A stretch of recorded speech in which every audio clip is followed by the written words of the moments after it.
বন্ধুরা আজকে হলো সানডে। তো সানডে সকালে উঠে ঘরে কাজ টাজ সেরে তারপরে আমি পুজো টুজো দিয়ে রান্না করছি।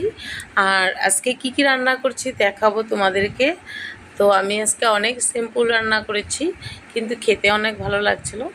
তো গরম গরম রান্না করে খেলাম। আর এর উপর তিতা করলা আলু ভাজি, আর এটা হলো শাক, কলমি শাক যেটাকে বলে। এটা শাক আমাদের রোজ থাকে, আমার ছেলে শাক খেতে খুব ভালোবাসে। আর এটা মান ধনিয়া চাটনি, যেটাকে আমরা বিলাতি ধনেপাতা বলি, ওইটা।